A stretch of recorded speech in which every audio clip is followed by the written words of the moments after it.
इस समय पक्ष और विपक्ष में बड़ी तनातनी है। अशिष्ट और असंसदीय भाषा के प्ले कार्ड लेके आप नाच रहे हैं संसद का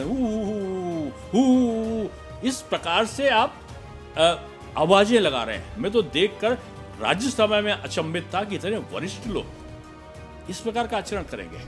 कूद कूद कर उछल कर एक संसदीय मर्यादाओं का जिस तरीके से मैंने तार होते देखा, मुझे लगा कि मैं शायद गलत विचार बना पाया था। सत्ताधारी दल रह चुका उसके राष्ट्रीय अध्यक्ष यूं करके, मतलब जिससे होता ना कि आप उस चीज को समर्थन करके आप वीडियो बना रहे हैं। हिंदी गठबंधन कभी वो हिंदी वालों को एक निकृष्ट कार्यों वाला व्यक्ति बता देता है।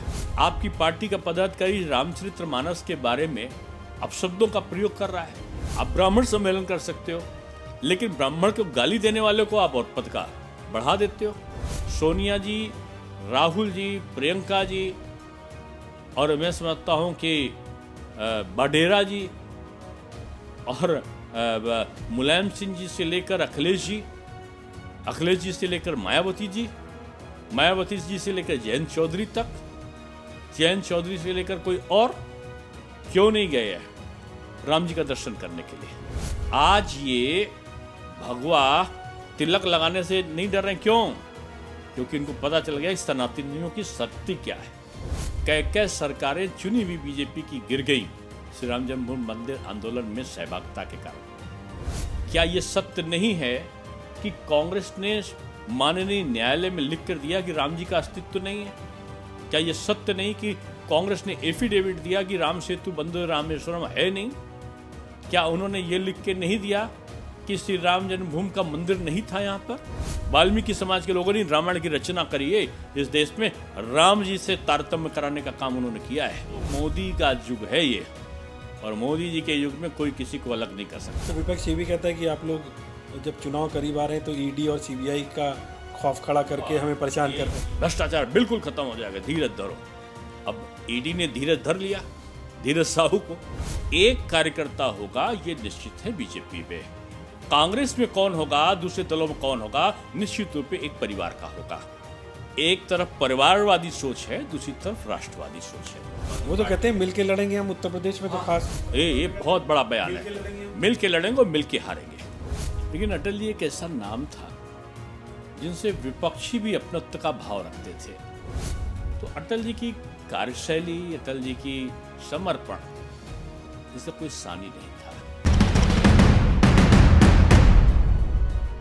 नमस्कार, मैं हूं श्रेय शुक्ला। डेली लाइन के शो टाइम में आपका बहुत बहुत स्वागत है। आज मैं आपकी मुलाकात एक ऐसे शख्स से कराने जा रहा हूं जिसके परिवार का एक राजनीतिक परिदृश्य अगर कहा जाए तो नहीं था, लेकिन वो लड़का एबीवीपी ज्वाइन करता है।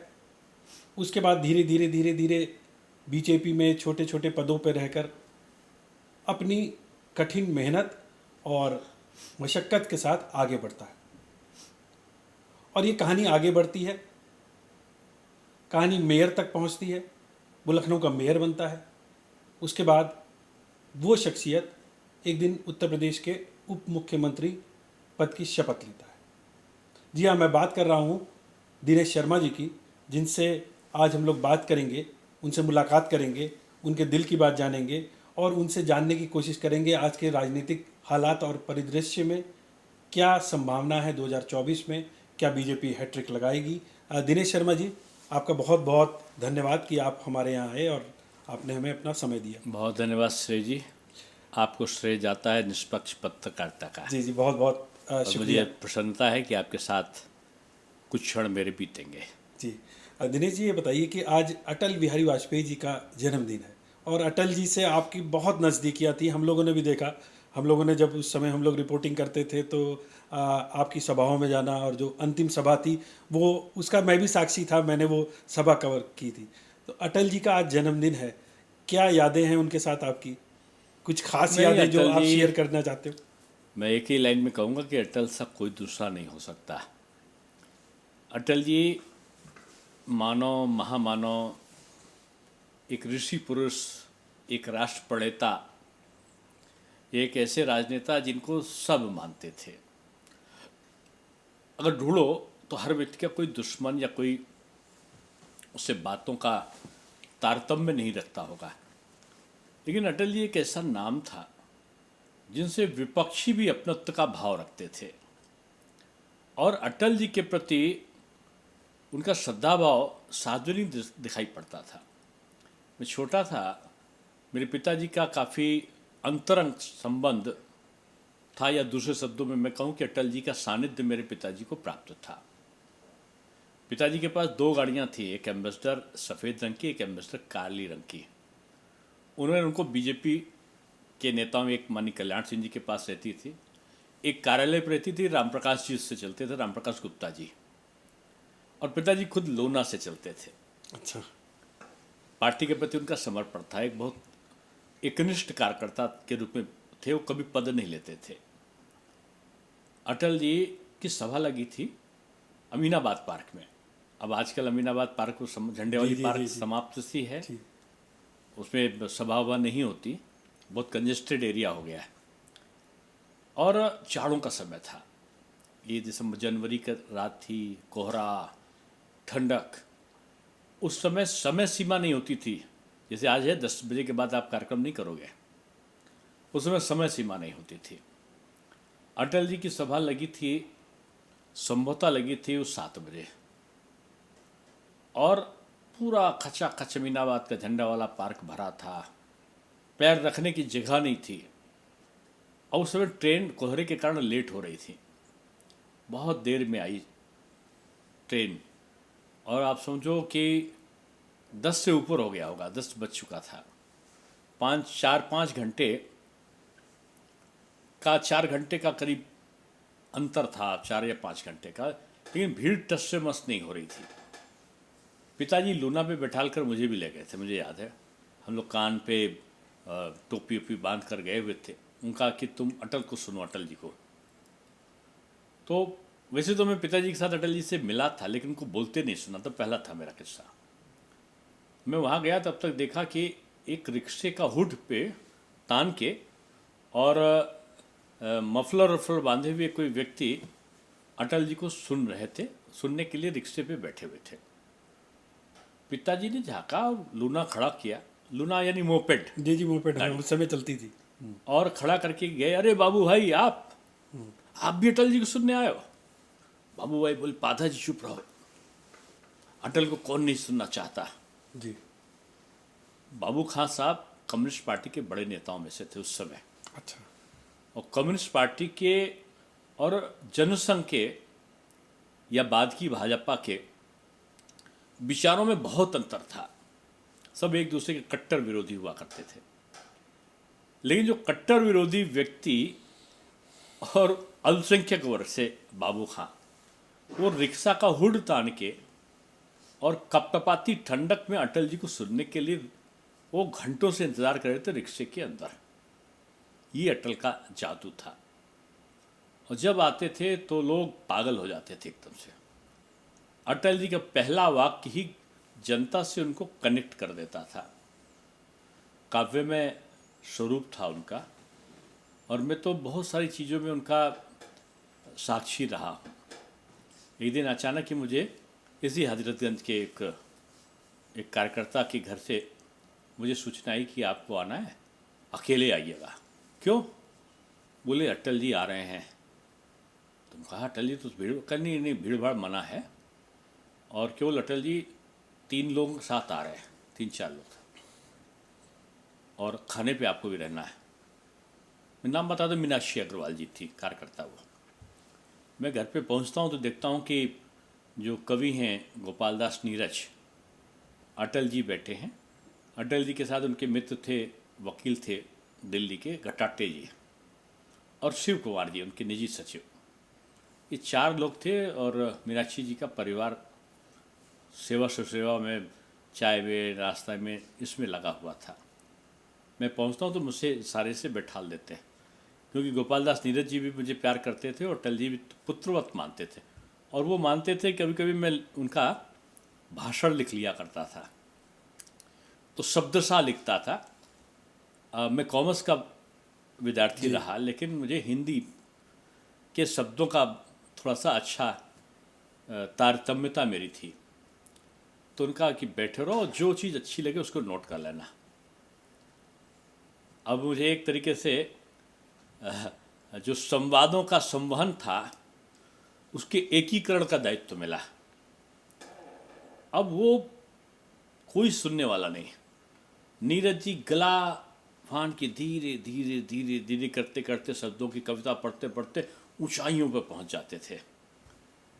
और उसके बाद जब उनकी कविता समाप्त होती थी तो अटल जी स्वर हिला हिला के अपने शब्दों से स्वरचित, मैं तो उनको आंसू कवि कहूँगा। इसलिए आंसू कवि कह रहा हूँ मैं कि नीरज जी जो कविता कह रही हैं उससे मिलता जुलता उसका जवाब भी काव्य में हो जाए। और जी मैं समझता हूँ कि 1 घंटा 40 मिनट से भी ऊपर का दौर था ये।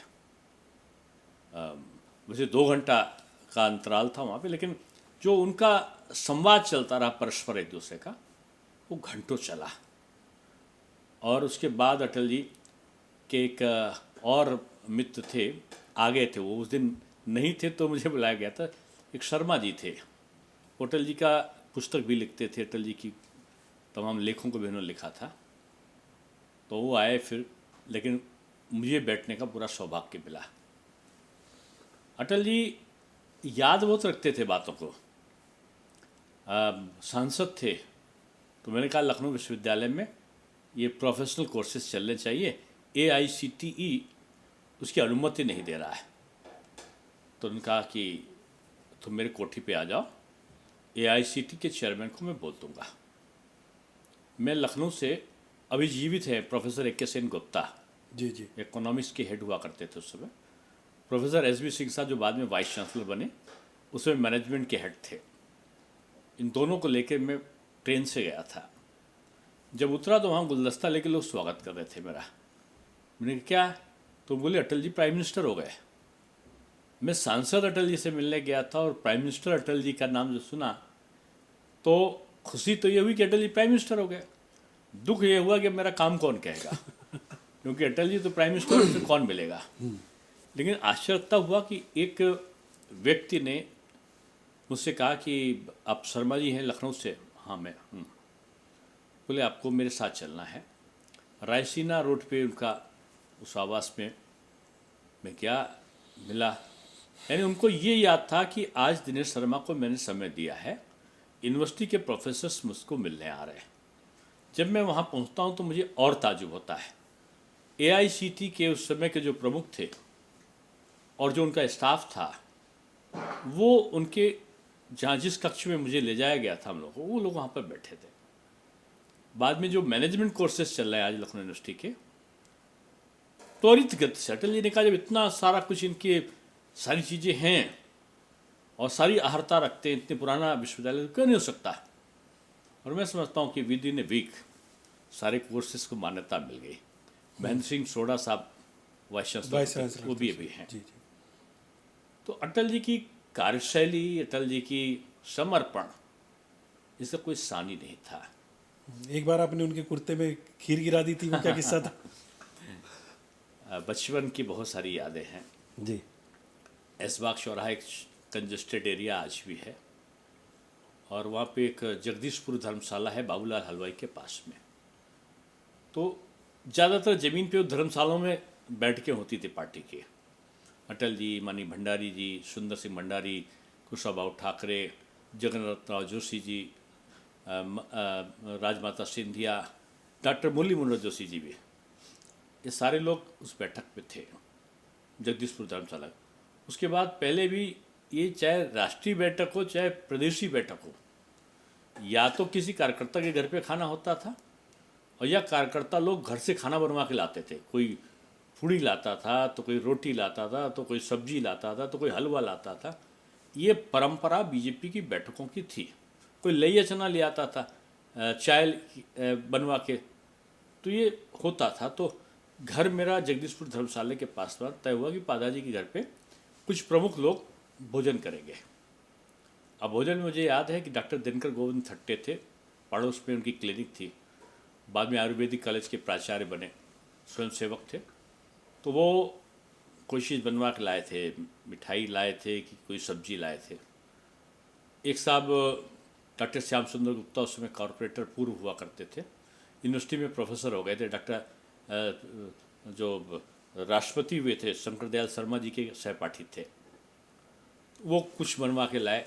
डॉक्टर एस सी राय यहाँ के महापौर बाद में बने, वो उसमें विद्यार्थी जीवन से करके फिर डॉक्टर बन गए थे। तो डॉक्टर साहब अच्छे सर्जन थे उस समय, महापौर नहीं थे, तो वो कुछ बनवा के लाए। मेरे घर पे चटाई में और एक टेबल फैन, उषा फैन था, उसमें बैठ के सब खाना खाने लगे।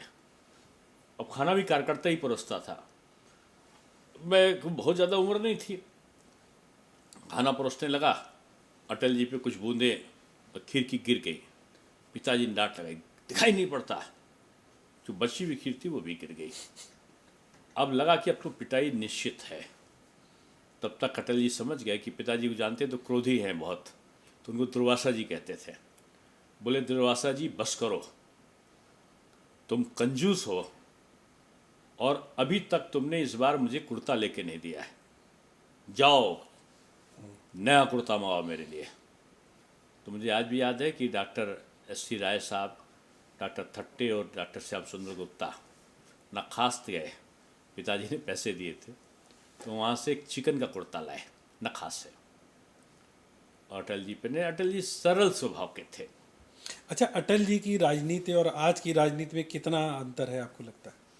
नहीं, मैं देखिए, अगर हर समय एक सी राजनीति नहीं हो सकती। मोदी जी में मैं कभी कभी दीनदयाल जी की विचार देखता हूँ और कभी कभी मैं अटल जी का संयम देखता हूँ।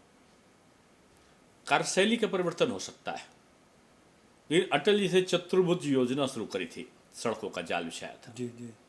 आज मोदी जी उनकी इच्छा को पूरा कर रहे हैं। आज 17 एक्सप्रेसवे उत्तर प्रदेश में बन गए। गडकरी जी पूरे भारत में आज कितना किलोमीटर पर डे बन रहा है, उनका काम कर रहे हैं मौन रह के। दीनदयाल जी का जो एकात्म मानववाद का दर्शन था, कुएं में कोई गिरे तो ऊपर वाला नीचे दिखे, नीचे वाला ऊपर आवे, यानी गरीबी को दूर करने के बराबर आवे। आज मोदी जी उसके उपाय कर रहे हैं। शैली अलग है। अब शैली में निश्चित बात, ये कंप्यूटर युग है, ये इलेक्ट्रॉनिक युग है। उस समय वो रेडियो वाला युग था। तो रेडियो वाले युग में और टेलीविज़न वाले युग में तो अंतर है ना। काम करने की शीघ्रता में, चपलता में परिवर्तन जरूर होते हैं, लेकिन विचार और आधारशिला मोदी जी ने दीनदयाल जी और अटल जी की ही रखी है। अच्छा, मतलब आपको लगता है कि जो अटल जी की राजनीति है उसका परिमार्जित रूप अब आगे देखने को मिल रहा है? निश्चित तौर पर परिमार्जित और आधुनिक रूप। अच्छा। अगर अटल जी भी स्वयं आज होते तो शायद वो कार्यप्रणाली में इस प्रकार की शीघ्रता वो भी लाते। नहीं, अटल जी को हम लोगों ने भी कवर किया, उनमें बहुत सहजता थी। जब वो प्राइम मिनिस्टर थे तो हम लोग उस तरह से उनको आराम से आवाज़ लेके बुला लेते थे एयरपोर्ट पे और वो चले आते थे। तो अब वो राजनीति देखने को नहीं, ना राजनीति की वजह से देखने को मिलता है। समय एक सा नहीं रहता। अब उतने उस समय आतंकी घटनाएं भी नहीं थी, उतने आस पड़ोस के देशों के खतरे भी नहीं थे। उस समय की जो परिस्थितियां थी उसमें पक्ष और विपक्ष सब मिलकर काम करते थे। समय के साथ बदलाव, दुराव, अलगाव, विलगाव, ये सब चले। उस समय ठहराव था, समभाव था, सद्भाव था। तो इन भावों के अंतर जो है ना, ये विचारों के भाव भी बदले हैं, लेकिन मोदी जी सबको मिला के चलते हैं। आप पक्ष और विपक्ष की बात कर रहे थे, अभी आप भी हिस्सा रहे संसद जब चल रही थी, तो इस समय पक्ष और विपक्ष में बड़ी तनातनी है, खासतौर पर जो इतने सांसद निलंबित कर दिए। तो आपको लगता है कि इतने सारे सांसद को निलंबित करना ठीक है? विपक्ष को जो उग्रता का भाव है और जो संसदीय सम्मान है एक पीठ का, उसका ख्याल जरूर रखना चाहिए। जिस तरह से मिमिक्री कर रहे लोग, वो तो आज भी उन्होंने मिमिक्री की है, हाँ, दोबारा की है। ये गिरती हुई राजनीति का ही एक स्वरूप है। अब वो कहते तो पिछड़ी जाति, क्या ये जाट पिछड़ी जात नहीं है? ये आज जो धनखड़ जी हैं, आप उपराष्ट्रपति का अपमान कर रहे हो, आप सभापति ऐसे संवैधानिक पद का अपमान कर रहे हो, आप उनकी मिमिक्री करके एक पिछड़े व्यक्ति का अपमान कर रहे हो, एक बहादुर जाट बिरादरी का अपमान कर रहे हो। ये राजनीतिक मंतव्य नहीं है, लेकिन मैं समझता हूं कि इंडी गठबंधन कभी वो हिंदी वालों को एक निकृष्ट कार्यों वाला व्यक्ति बता देता है, उदयनिधि मार्ग, उत्तर प्रदेश और बिहार के लोग को। उनका एक और अखिलेश बयान जी और राहुल जी साथ में उनके काम कर रहे हैं, तो लोग नहीं कहेंगे, इनसे सवाल नहीं पूछेंगे कि क्या आपका मित्र हम लोग बारे में ऐसा कह रहा है, आपकी पार्टी का पदाधिकारी रामचरितमानस के बारे में अपशब्दों का प्रयोग कर रहा है, आप ये तो उसको निकालिए, उसके खिलाफ कार्रवाई करिए, उनका साथ छोड़िए। नहीं छोड़ते इसके मतलब आपका समर्थन है। आप ब्राह्मण सम्मेलन कर सकते हो, लेकिन ब्राह्मण को गाली देने वाले को आप और पद का बढ़ा देते हो। तो ऐसी मजबूरी क्या क्यों? लगती है आपको? क्या मजबूरी लगती है? नहीं, क्यों नहीं, इनको पकड़ेंगे? मजबूरी कोई नहीं। जानबूझ के करते हैं। केन प्रकारेण सत्ता प्राप्ति का सपना वो कभी पूरा नहीं होना, उसके लिए कुछ भी करना पड़े। ये जो सोच विपक्ष की है, ये नकारात्मक सोच है। मुझे अच्छा लगा, इस दिन मैंने पहला बार मेड इन स्पीच थी मेरी, और समाजवादी पार्टी के बड़े वरिष्ठ नेता ने मेरी सीट पे आके मुझे बधाई दी। कांग्रेस के भी एक वरिष्ठ लोगों ने, एक दो लोगों ने मुझे बधाई दी। आरजेडी के व्यक्ति भी कैंटीन में जब मिले मुझे, तो मुझे अच्छा लगा कि ये परंपरा बनेगी कि लोग एक दूसरे को, राज्यसभा तो बहुत अच्छा है। मैं यही सोचा कि मैंने पहली इंफ्रास्ट्रक्चर पे और जो भारत की आर्थिक स्थिति है उस पर मेरा पहला मेड इन स्पीच था राज्यसभा में। जब विपक्ष के लोगों ने मुझे बधाई दी तो मुझे लगा ये तो बहुत अच्छा माहौल है यहाँ पे। लेकिन दूसरे दिन मैंने देखा कूद कूद कर, उछल उछल कर, एक संसदीय मर्यादाओं का जिस तरीके से मैंने तार तार होते देखा, मुझे लगा कि मैं शायद गलत विचार बना पाया था कि संसदीय में इतना मर्यादाओं का हनन होगा। जब बाहर पहुंचा और वो देखा वो नाच रहे हैं एक व्यक्ति, ये तीन और, राज्यों के वो- जो चुनाव हुए उसका साइड इफेक्ट तो नहीं है? साइड इफेक्ट ही है, और साइड इफेक्ट इतना डिफेक्ट ला देगा जी। ये मुझे उम्मीद नहीं थी। और एक सत्ताधारी दल रह चुका उसके राष्ट्रीय अध्यक्ष, वो यूं करके, मतलब जिससे कि होता है ना कि आप उस चीज़ को समर्थन करके आप वीडियो बना रहे हैं, तो ये राजनीति की गिरती हुई शुचिता और पारदर्शिता का है। इस समय अटल जी याद आते हैं। लखनऊ आए थे, मैं लेने गया था, और उस समय ट्रेन पे लोग फर्स्ट क्लास नहीं था, वो सेकंड क्लास में ही आए थे, मतलब सेकंड एसी में, और अटल जी एक डिब्बे से उतरे, दूसरे डिब्बे से चंद्रशेखर जी उतर रहे थे, और चंद्रशेखर जी को अटल जी नहीं देख पाए। चंद्रशेखर जी ने दूर से देखा और लगभग दौड़ते हुए वो आए, गुरुवर प्रणाम। तो गुरुवर ने, चंद्रशेखर जी कैसे, हमारे तुम लखनऊ में आए हो? तो बोले नहीं, मैं अपने एक मित्र के शादी में, बच्चे की शादी में आया हूँ। तो अटल जी ने कहा मैं भी अपने एक मित्र के बच्चे की शादी में आया हूँ। तो बोले फिर कैसे बैठोगी? तो बोले इसका एक तरीका है, आप मेरे साथ आ जाएं कार में। अटल जी ने कहा, और पहले मैं आपके मित्र के वहाँ शादी में जाऊँगी, गोमती नगर में शादी थी जी बलिया के कोई रहने वाले थे, जी। और फिर आप मेरे मित्र के वहाँ शादी में साथ साथ चलें। अब दोनों रास्ते में बात करी होगी जो करना होगा, लेकिन एक दूसरे के प्रति सम्मान और अपनत्व, ये डर नहीं था कि मैं विपक्ष के साथ बैठ रहा हूँ तो मेरी पार्टी क्या सोचेगी। था कि तो सब चुनाव में होगा, संसद में होगा विरोध, लेकिन बाहर तो अवरोध नहीं होना चाहिए। ये परंपराएं थीं, और वो शक्ति का नाम अटल था। तो वही मैंने आपसे जिक्र किया था कि अब उस तरह की शख्सियत देखने को मिलती नहीं है। अब देखिए, इसी उनकी एक्सेप्टेंस भी बहुत ज़्यादा थी, विपक्ष में भी थी। एक्सेप्टेंस थी। और जैसे एक बार क्या हुआ ना, लोग प्रसंग में कहते हैं कि मर्यादा पुरुषोत्तम राम जब गए तो उन्होंने, भगवान विष्णु के अंश अवतार थे, तो उन्होंने मर्यादा को भंग नहीं किया, रावण के वध में मर्यादा का पालन किया। उन्होंने शक्तिशाली क्षत्रिय सेना अयोध्या से नहीं बुलाई, रीछ बानर भालू इन सबको जटायु से मित्ता की, बाली से का वध हुआ, सुग्रीव को राजा बनाया, ये सारा किस्सा आता है। तो लोगों ने कभी पूछा, जब योगी कृष्ण आए तो योगी कृष्ण ने अश्वत्थामा मरो नरो या कुंजरो करके, और उन्होंने द्रोणाचार्य के वध के एक आधारशिला रखा तो लोगों ने एक प्रश्न पूछा एक महात्मा से कि मर्यादा पुरुषोत्तम राम ही योगी कृष्ण थे, भगवान विष्णु का अंशावतार राम जी भी और अंशावतार भगवान कृष्ण भी, तो भगवान राम ने मर्यादा रखी, कृष्ण जी ने क्यों नहीं रखी है? तो उन्होंने कहा कि वो राम जी त्रेता युग में थे, जब पक्ष और विपक्ष शत्रु भी मर्यादा का पालन करता था। आपने देखो रावण ने भी मर्यादा का पालन रखा, लेकिन जब कृष्ण भगवान आए तो वो जो द्वापर युग था उसमें क्षरण हुआ मर्यादाओं का, और उसमें जरासंध ऐसे लोग थे, शकुनी ऐसे लोग हुए, कंस ऐसे लोग हुए, तो उसमें फिर ये हुआ कि लोहा लोहा को काटता है, और फिर वो मर्यादाओं का जो क्षरण था उसके लिए भगवान कृष्ण को एक तरीके से यदाई धर्मस्या, धर्म के पालन के लिए अगर सत्य को स्थापित करने के लिए असत्य का भी सहारा लेना हुआ तो लिया। आज वही विडंबना है कि विपक्ष में जो भाव होने चाहिए थे उन भावों का अभाव है।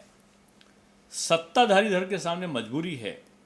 मोदी जी चाहते हुए, मोदी जी ने प्रकाश सिंह बादल जी के पैर छूते हुए मैंने देखा है, मोदी जी इंदिरा जी की जयंती पर पुष्प चढ़ाते हुए मैंने देखा है, राजीव जी के उसमें पुष्प चढ़ाते हुए मैंने देखा है, जवाहरलाल नेहरू जी की जयंती को मनाते हुए मैंने देखा है उनको। लेकिन अगर विपक्ष एक एग्रेसिव भूमिका में आता है तो चारा क्या है? मैं समझता हूँ कि संवादहीनताएं समाप्त होनी चाहिए। 22 जनवरी को प्राण प्रतिष्ठा का कार्यक्रम है और विपक्ष कह रहा है कि जो बीजेपी है वो इसको राजनीतिक तौर से भुनाने की कोशिश कर रही है। बीजेपी के लिए कभी श्री राम जन्मभूमि राजनीतिक मुद्दा नहीं रहा है। ऐसा जो लोग भी सोचते हैं या कहते हैं वो सत्यता को नहीं जानते। बीजेपी के लिए ये राजनीतिक मुद्दा नहीं, ये आस्था का प्रश्न है। और एकमात्र पार्टी भारतीय जनता पार्टी रही जिसने अपने नफा नुकसान को नहीं सोचा। कई सरकारें चुनी हुई बीजेपी की गिर गईं श्री राम जन्मभूमि मंदिर आंदोलन में सहभागिता के कारण। समर्थन दिया था बीजेपी ने, ये विश्व हिंदू परिषद का आह्वान था श्री राम जन्मभूमि मंदिर निर्माण का, और भारतीय जनता पार्टी ने तब भी समर्थन दिया था, आज भी समर्थन और भविष्य में भी समर्थन होगा। अब लोग कहते हैं आज की न्योता ने दिया, किसी ने। पहली बात तो बीजेपी का कार्यक्रम ही नहीं, विश्व हिंदू परिषद या श्री राम जन्मभूमि मंदिर निर्माण समिति ट्रस्ट इसको कर रहा है, उसमें बीजेपी का कोई मतलब नहीं। बीजेपी का समर्थन पहले भी था, आज भी है, भविष्य में भी रहने वाला है। लेकिन जो लोग कहते हैं कि ये भाजपा का कार्यक्रम या उसका कार्यक्रम, पहली बात तो बीजेपी का नहीं, ये राम जन्मभूमि मंदिर ट्रस्ट का कार्यक्रम है। नहीं, एक कार्यक्रम कहते बन हैं रहा कि है आपने बुलाया नहीं। एक लोकसभा में नहीं, एक लोकसभा से 5-5 हजार लोग जाएंगे। वो क्या होगा, ये जो भी होगा वो श्री राम जन्मभूमि मंदिर ट्रस्ट बनाएगा, उससे बीजेपी का कोई नहीं। बीजेपी का कार्यकर्ता शामिल हो उसमें कोई प्रतिबंध थोड़ी है। कोई भी राम भक्त, कोई भी सनातनी इस कार्यक्रम में जा सकता है, जाएगा। 550 साल की प्रतीक्षा के बाद वो अवसर आ रहा है, क्यों नहीं जाएगा? लेकिन विपक्ष के नेताओं को जरूर पूछना चाहिए जो इससे ईर्ष्या कर रहे हैं, क्या ये सत्य नहीं है कि कांग्रेस ने माननीय न्यायालय में लिख कर दिया कि राम जी का अस्तित्व नहीं है? क्या ये सत्य नहीं कि कांग्रेस ने एफिडेविट दिया कि राम सेतु बंदर रामेश्वरम है नहीं? क्या उन्होंने ये लिख के नहीं दिया कि श्री राम जन्मभूमि का मंदिर नहीं था यहाँ पर? अगर ये सारी चीजें लिख कर दिया, इसके मतलब उनकी आस्था नहीं है। और उसके बाद भी जब माननीय सुप्रीम कोर्ट का निर्णय आ गया और श्री राम जन्मभूमि मंदिर के रास्ते साफ हो गए, पहले नहीं गए चलता है, लेकिन उसके बाद भी आज भी सोनिया जी, राहुल जी, प्रियंका जी, और मैं समझता हूं कि बडेरा जी और मुलायम सिंह जी से लेकर अखिलेश जी से लेकर मायावती जी से लेकर जयंत चौधरी तक, जयंत चौधरी से लेकर कोई और क्यों नहीं गए हैं राम जी का दर्शन करने के लिए? किसका डर था इनको? अब तो जाने लगे हैं, संप्रदाय, अब तो मंदिरों मंदिर जाने लगे हैं। नहीं, राम सॉफ्ट हिंदुत्व का चेहरा दिखाने लगे हैं। मंदिर की बात मैंने नहीं करी, मैंने श्री राम जन्मभूमि मंदिर का सुप्रीम कोर्ट का निर्णय आने के बाद दर्शन आपने क्यों नहीं किए? आज चुनाव आ रहा तो आपको मंदिर याद आ रहा है? क्यों लगता है क्यों नहीं करते हैं? नहीं, तुष्टिकरण, डरते हैं कहीं आरोप ना लग जाए कि ये सनातनी है, ये हिंदू हैं। आज ये भगवा तिलक लगाने से नहीं डर रहे, क्यों? क्योंकि इनको पता चल गया इस सनातनियों की शक्ति क्या है। उखाड़ फेंका उन्होंने सनातन शक्ति ने। राम जी का नाम से जो लोग को चिढ़ थी, आज राम जी का आवरण ओढ़ने से उनको डर क्यों नहीं लग रहा है? लेकिन तो जानते हैं कि उनका क्या करेंगे जो सनातन का विरोध कर रहे हैं?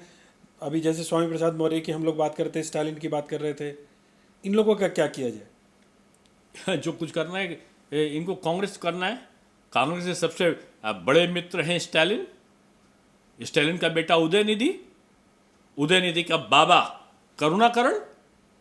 ये जो है ये गाली देंगे सनातन को, कोरोना है, मलेरिया है, डेंगू है, और फिर कहेंगे उत्तर भारत के लोग, ये उत्तर प्रदेश तो बिहार के लोग, उनके बारे में वो क्या मजदूर हो, क्या क्या, अरे मेहनत करता है आदमी, कहते हैं कि कमाता है टॉयलेट पे और सड़क लोग पे करता सफाई है। करते हैं। क्या सफाई करने वाला मनुष्य नहीं है क्या?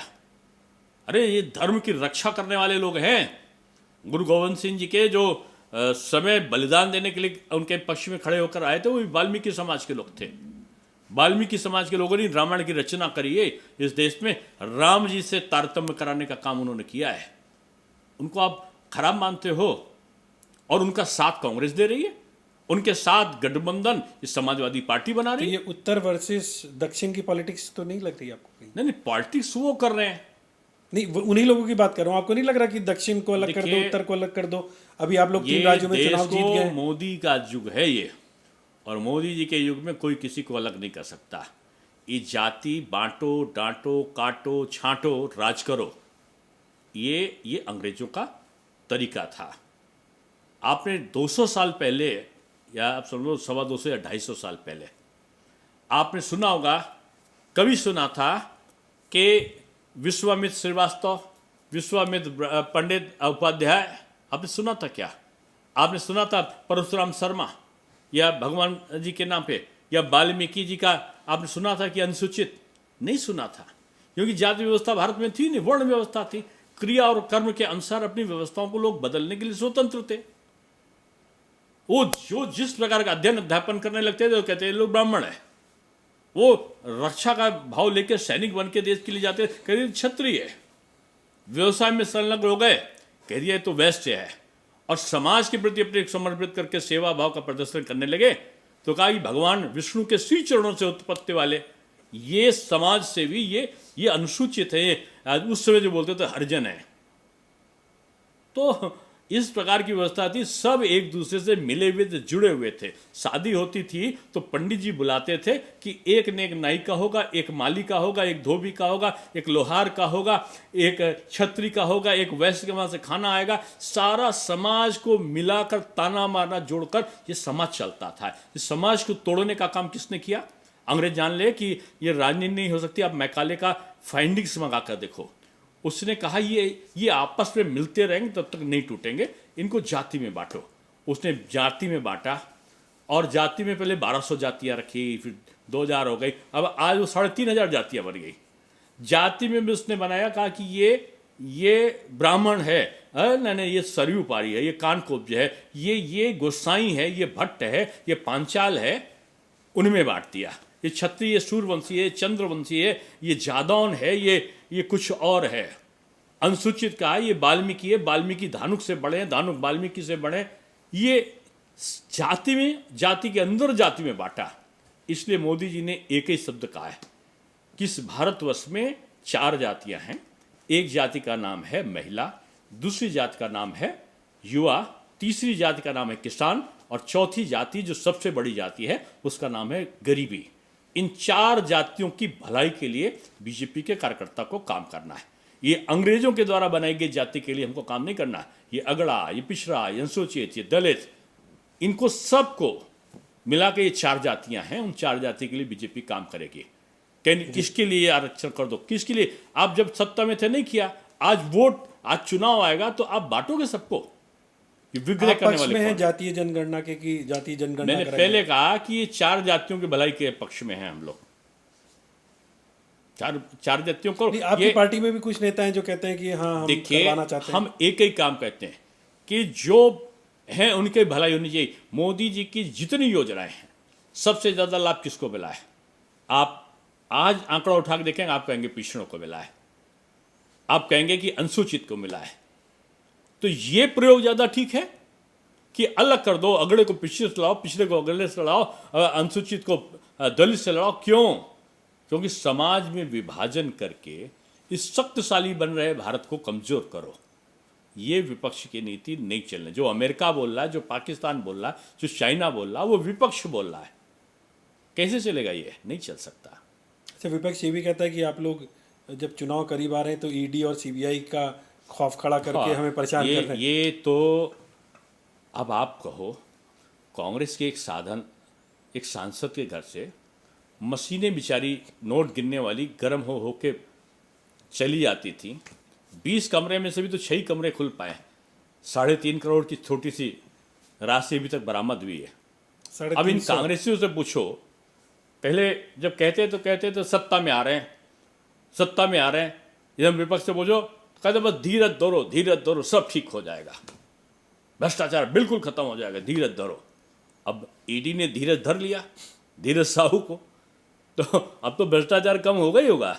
उसको उस चीज को कम करने के लिए ये कूदाफांदी कर रहे हैं। आज जो बाहर बहिष्कार कर रहे हैं, आज सदन नहीं चलने दे रहे हैं, वो इसीलिए कि वो जो धीरज धरो वाला हो गया ना, जो धीरज इनका टूट गया। लेकिन संसद नहीं चलने देने का नुकसान तो सबसे ज्यादा विपक्ष का ही होता है, क्योंकि विपक्ष सवाल नहीं पूछेगा। विपक्ष जान रहा था कि संसद में पूछा जाएगा कि धीरज के रुपए कांग्रेस के हैं, किसके हैं। अच्छा, ये कारण सत्ता पर पूछेगा जी, और कितने धीरज उनके वहां हैं, ये प्रश्न आएगा। बहस ना हो, कर्नाटका के महिलाओं के अत्याचार की बहस ना हो, ये चाहता विपक्ष। हल्ला हो, जहां उसकी बहस शुरू हुई तहां बहिष्कार, तहां कोई दूसरा प्रकरण। अरे आप संसद में कटघरे में खड़ा करो सरकार को, सरकार जवाब देने के लिए खड़ी है। आप सरकार से प्रश्न पूछने के बजाय सड़कों पर प्रश्न पूछेंगे क्या? संसद आपको इसलिए चुना है जनता ने कि सड़क पर आप जाए। सड़क पे चिल्लाना तो वैसे अच्छे थे, आप चिल्लाते नहीं। वो तो अब कहते हैं कि निलंबित कर दिया, वरना तो हम अंदर सवाल पूछते हैं, हमको निलंबित कर दिया। अरे आप वहां सवाल पूछ कहां रहे थे? आप तो बेल में कूद कर डांस कर रहे थे, कूद कर। अरे जब आपके इस सर्वदलीय सहमति पे हुआ कि वहां पर कोई प्ले कार्ड लेकर नहीं जाएगा, अशिष्ट और असंसदीय भाषा के प्ले कार्ड लेके आप नाच रहे हैं संसद के, इस प्रकार से आप आवाजें लगा रहे हैं। मैं तो देखकर राज्यसभा में अचंभित था कि इतने वरिष्ठ लोग इस प्रकार का आचरण करेंगे। मैं तो उत्तर प्रदेश विधान परिषद में रहा नेता सदन 5 साल। मैं कहूँगा कि मैंने कहीं अधिक गर्मापूर्ण देखा यहाँ पे। उनकी असंसदीय व्यवस्थाएं नहीं ठीक थी। अच्छा, अभी एक बहुत चर्चा रही कि बीजेपी में जो 3 राज्यों में जो जीत दर्ज की, तो मुख्यमंत्री को लेकर बड़ी उहाप हो रही, लेकिन तीनों चेहरे एकदम नए लोगों ने देखा कि नए सामने आए। तो ये कौन सी इक्वेशन है? बड़े बड़े नाम जो है वो धाराशायी हो गए। बीजेपी परिवादी पार्टी नहीं है, बीजेपी राष्ट्रवादी पार्टी है। कांग्रेस में भी आप पूछ लो कि कौन बनेगा, उनका कि मोतीलाल नेहरू। कौन बनेगा? जवाहरलाल नेहरू, इंदिरा गांधी, राजीव गांधी, सोनिया गांधी, प्रियंका गांधी, उनके बच्चे भविष्य में, राहुल गांधी, उनके बच्चे अगर हुए तो भविष्य में। ये परिवारवादी नीति। समाजवादी हुई तो कौन? आदरणीय मुलायम सिंह जी, अपने अखिलेश जी, आदरणीय डिप्पल जी। बसपा में कौन होगा? मायावती जी, उनके आदरणीय भतीजे जी, ममता जी, उनके आदरणीय भतीजे जी, पवार जी, आदरणीय उनकी बिटिया जी, लालू जी, उनका बेटा जी। बीजेपी में कौन? बीजेपी में अमित शाह जी नहीं तो एक कार्यकर्ता नड्डा जी, गडकरी जी नहीं तो एक राजनेता राजनाथ जी नहीं तो कोई और डॉक्टर मुरली मनोहर जी। एक कार्यकर्ता होगा, ये निश्चित है बीजेपी में। कांग्रेस में कौन होगा, दूसरे दलों में कौन होगा? निश्चित रूप से एक परिवार का होगा। एक तरफ परिवारवादी सोच है, दूसरी तरफ राष्ट्रवादी सोच है, और उनका संघर्ष है। अच्छा, इंडिया गठबंधन का क्या भविष्य देखते? लगता है कि 2024 में चुनौती है आप लोगों के लिए? नहीं, चुनौती बहुत बड़ी है, लेकिन वो बीजेपी के साथ नहीं है। सपा की चुनौती कांग्रेस की है, कांग्रेस की चुनौती ममता बनर्जी की है। ममता बनर्जी की कम्युनिस्ट पार्टी से है। कम्युनिस्ट पार्टी के जो है वो आरजेडी से और एमआईएम से है। एमआईएम और आरजेडी की जनता दल यू से है। और उसके बाद शिवसेना की एनसीपी से है और एनसीपी की वहाँ पर कांग्रेस से है। समाजवादी पार्टी की बहुजन समाज पार्टी से है। ये चुनौतियाँ बहुत बड़ी हैं। नहीं, आप के सामने कोई बीजेपी के चुनौती सामने कौन है? बीजेपी राष्ट्रवादी नहीं? वो तो पार्टी कहते हैं है। मिलके लड़ेंगे हम उत्तर प्रदेश में, हाँ, तो खास ये तौर पे कहते बहुत हैं बड़ा बयान मिलके है। लड़ेंगे हम। मिल के लड़ेंगे और मिल के हारेंगे। जैसा पहले मिल के लड़े और मिल के हारे। जब जब मिलते हैं तो ज़्यादा बड़ा हारते हैं। बीजेपी तो यही प्रयत्न करती है ये सब मिले, मिलकर हारें, भारत का भविष्य ऊंचा हो और तीसरी बार मोदी जी 2/3 बहुमत से फिर से प्रधानमंत्री बने। नहीं, इस बार बात हो रही है कि अब की बार जो पिछली बार जो गलतियां करेगी उनको गलतियों को नहीं दोहराएंगे। हर बार नहीं दोहराते हैं और हर बार जब हार जाते हैं तो उसी को दोहराते हैं। ये सब विपरीत विचारधारा के एक दूसरे के कट्टर शत्रु हैं और ये प्रतीक्षा करते हैं कि सत्ता में आने के लिए जैसे ही चुनाव आने लगते हैं सब मिलने का नाटक करते हैं और जैसे चुनाव समाप्त होता है तब सब एक दूसरे के बड़े दुश्मन होते हैं। अभी जब चुनाव हो रहा था मध्य प्रदेश का तो कमलनाथ जी कह रहे थे अखिलेश वखिलेश और वो कह रहे थे कि क्या टुच्चा या ऐसे कुछ बोला था अखिलेश जी ने, 2 टके का या कुछ ऐसे अजय राय के लिए बोला था। कोई मुझे शब्द का याद नहीं है। जी। उन्होंने इसी प्रकार कहा था कि उनकी बातों को मैं गंभीरता से नहीं लेता।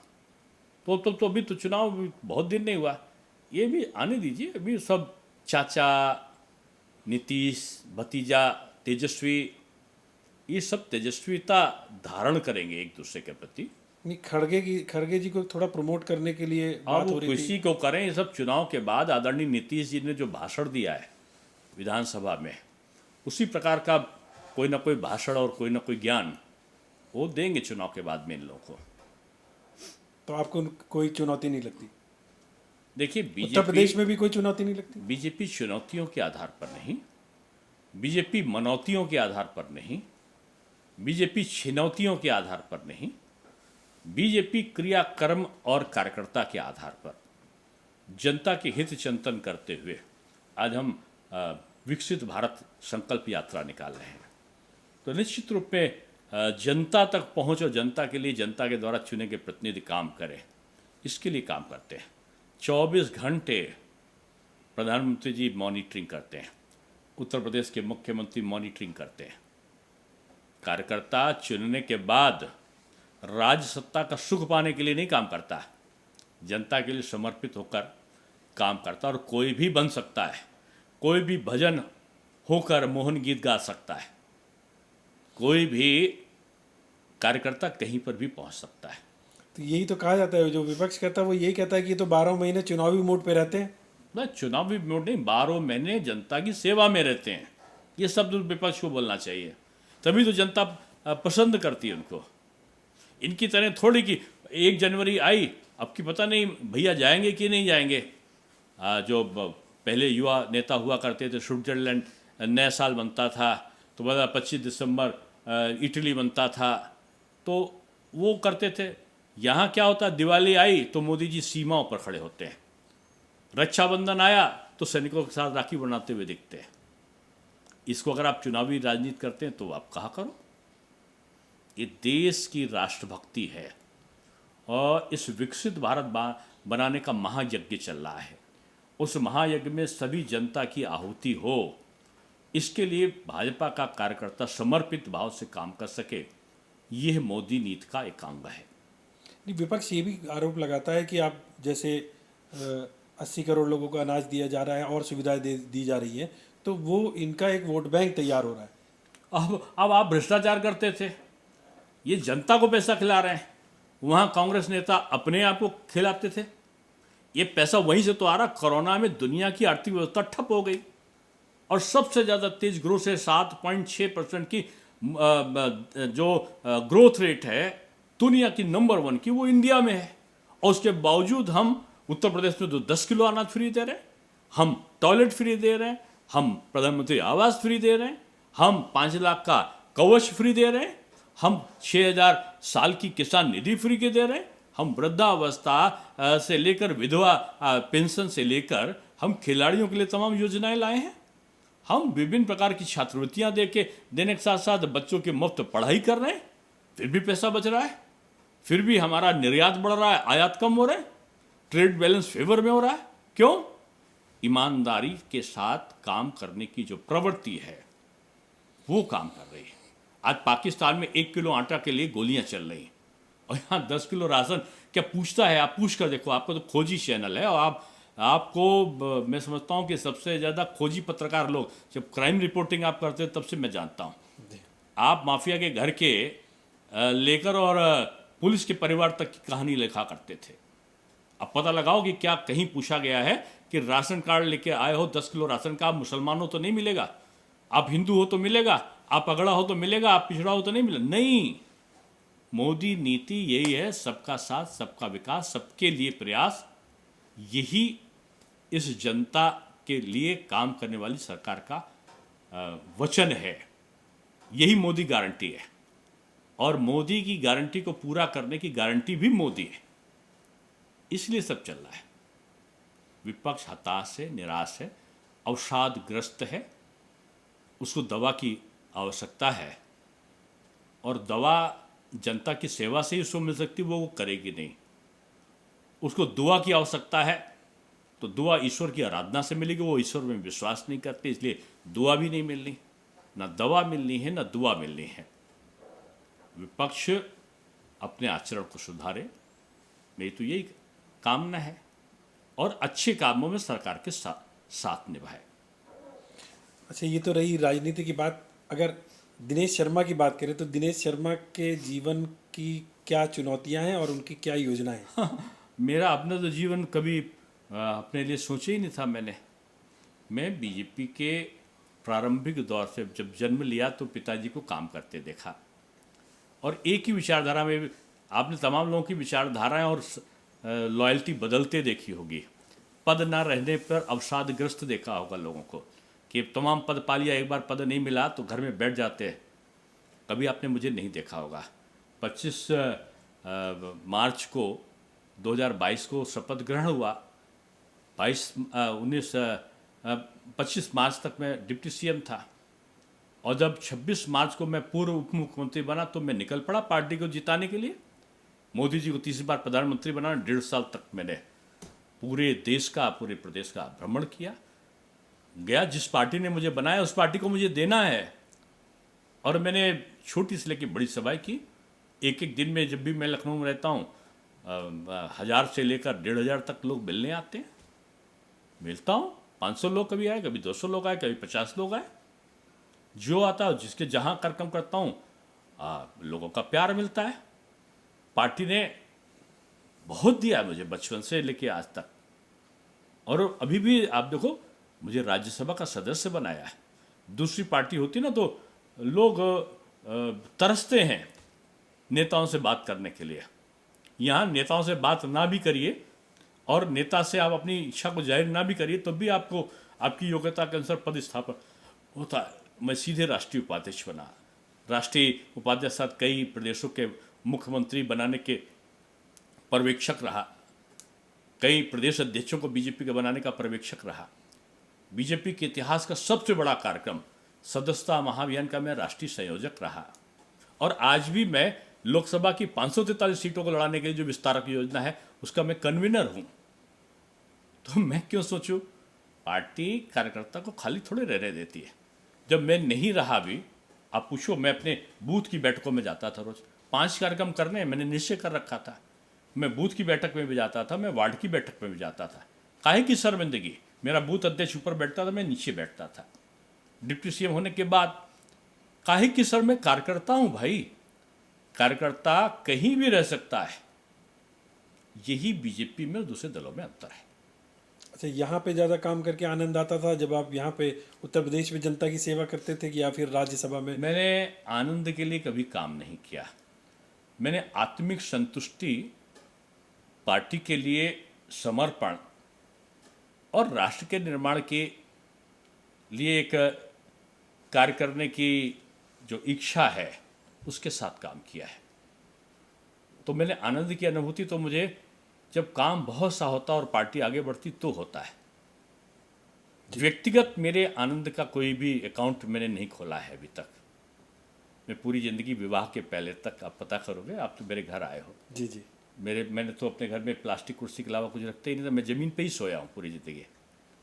ये नहीं कि मैं बहुत बड़ा समर्पित वाला हूँ, कोई साधु सन्यासी नहीं। ये बीजेपी के तमाम प्रचारक ऐसे रहते थे, कार्यकर्ता रहते थे। बाद में मैं पलंग पे सोया हूँ, बाद में मैंने सारी चीज़ें की। मैं यूनिवर्सिटी का प्रोफेसर रहा हूँ, सीनियर मोस्ट प्रोफेसर रहा हूँ। लेकिन क्या है, पार्टी में काम करना है तो कोई शर्मिंदगी नहीं है। अच्छा, आखिरी सवाल, दिनेश शर्मा जी का सपना क्या है? इस भारत राष्ट्र को विकसित होते हुए देखना, इस भारत का परम वैभव दुनिया का शीर्ष नेतृत्वकर्ता के रूप में आगे आए। और ये काम केवल मोदी जी के नेतृत्व में हो सकता है। मैं तो 2/3 नहीं 3/4 बहुमत के साथ मोदी जी आए और हम सब एक कार्यकर्ता के रूप में काम करते रहें। जब तक जिंदगी है तब तक भाजपा के ही साथ काम करें, यही एक सपना है। कोई व्यक्तिगत सपना नहीं, गलत काम ना हो मुझसे, गलत काम ना हो, कहीं आलोचना का पात्र ना बनो, मेरे कृत्य से किसी को नुकसान ना पहुंचे, किसी को दुख ना पहुंचे, यही एक आकांक्षा रहती है। उसके साथ सावधानीपूर्वक काम करता हूँ। आपने हमसे बात की, आपका बहुत बहुत शुक्रिया। तो ये थे दिनेश शर्मा जी, और जो अभी लास्ट में उन्होंने बात की, उनकी बातों से साफ जाहिर है और लगता भी है कि अटल जी की छवि या अटल जी की जो बातों का प्रभाव है वो उनकी बातों में देखने को मिलता है। क्योंकि उन्होंने आखिर में जब मैंने सपने की बात की तो उन्होंने कहा कि मेरे से कोई गलत काम ना हो। कुछ इसी तरह की बातें अटल जी से जब मुलाकात होती थी, बात होती थी, तो इसी तरह की बातें हम उनसे सुनते थे। आशा करते हैं कि ये वाला एपिसोड आपको बहुत अच्छा लगा होगा। नमस्कार।